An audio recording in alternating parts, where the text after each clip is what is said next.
시청자 여러분 안녕하십니까? 경북 동해안 지역은 내일 맑고 일교차 큰 날씨를 보이겠으며 해안을 중심으로 바람이 강하게 불겠습니다. 내일 아침 최저 기온은 포항 20, 경주 15도, 낮 최고 기온은 포항 25, 경주 27, 영덕 26, 울진 24도가 예상됩니다. 동해상에 풍랑주의보가 내려진 가운데 바다의 물결은 먼 바다에서 최고 4m까지 높게 일겠습니다. 오징어 어획량 감소로 오징어 업 전진기지 울릉도 경제가 휘청거리고 있습니다.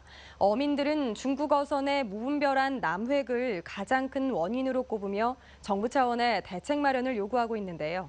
생활고에 빠진 울릉도 어민들의 고민을 이규설 기자가 들어봤습니다. 울릉도의 어업 전진기지 저동항입니다. 여름 오징어철이지만 집어등을 단 오징어잡이 배들은 항구에 발이 묶여 있고 바다를 누벼야 할 선장들은 할 일이 없어 위판장 한켠에 둘러앉아 시간을 보내고 있습니다. 내려고기 없이 가려 배 전부 다 다른 배 놓고 쉬야지 이러면 앞으로 굶 준다 생각하고 울릉 저동항의 오징어배 가운데 유일하게 조업에 나섰던 천진호가 항구로 들어옵니다. 어획물은 고작 새끼 오징어 200여 마리. 조업에 들어간 기름값만 날리게 생겼습니다. 오징어 상자로 넘쳐야 할 저동항은 썰렁하기만 하고 오징어를 팔던 좌판들도 문을 닫아버렸습니다. 지난 2000년 10,000톤 넘게 잡히던 울릉도 오징어는 2015년 1,850톤, 지난해 986톤으로 어획량이 10분의 1 수준으로 줄었습니다. 뭐가 저 위에서 씨앗이 있어야 거기 커가지고 내려오는데 그 씨앗을 크기 전에 다 끄집고 가보니까 죽고 오겠어. 그러니까는 날개 어디 있는 게. 사정이 이렇다 보니 어민들의 생활이 점점 더 어려워지는 것은 물론 울릉 경제에도 큰 타격을 주고 있습니다.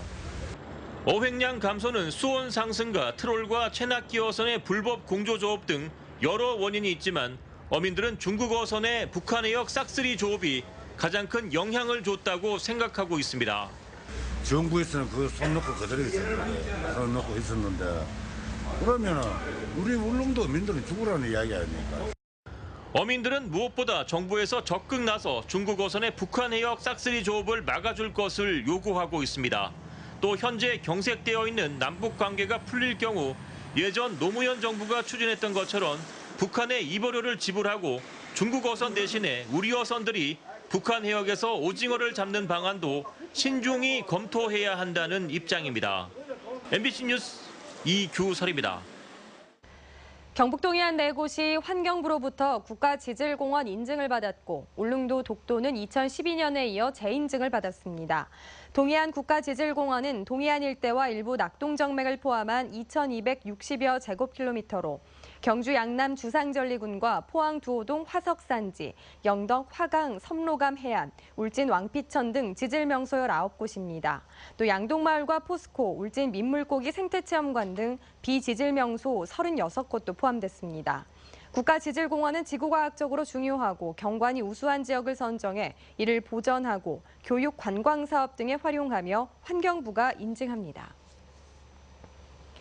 포항 영일만항에 5만 톤급 크루즈가 접안할 수 있는 국제 여객보드가 들어섭니다. 포항시와 포항지방해양수산청은 443억 원을 들여 영일만항의 여객 전용 보드 공사에 들어가 2020년 8월 준공할 예정입니다.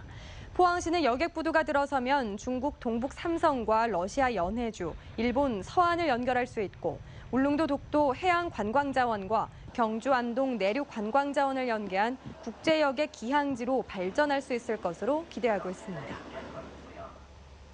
한국은행 포항본부는 경기부진업종에 대한 중소기업 자금 특별 지원을 이달부터 오는 2019년까지 한시적으로 재개하기로 했습니다.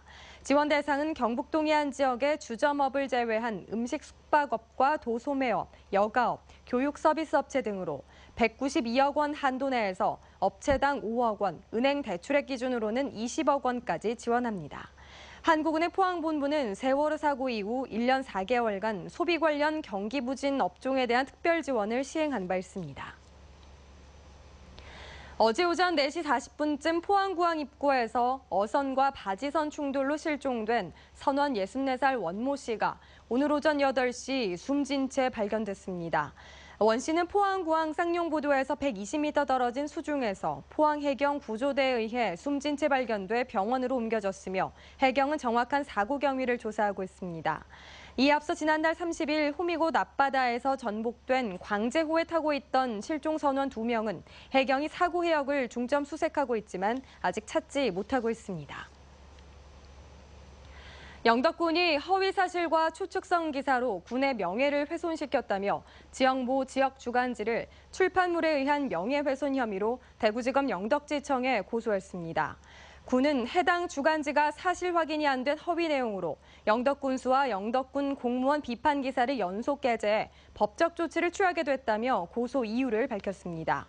이 주간지는 최근 영덕군을 비방하는 내용이 담긴 인쇄물을 일부 지역에 대량으로 무료 배포해 선거법 위반 의혹도 받고 있습니다. 이상으로 포항 MBC 이브닝 뉴스를 마칩니다. 여러분 고맙습니다.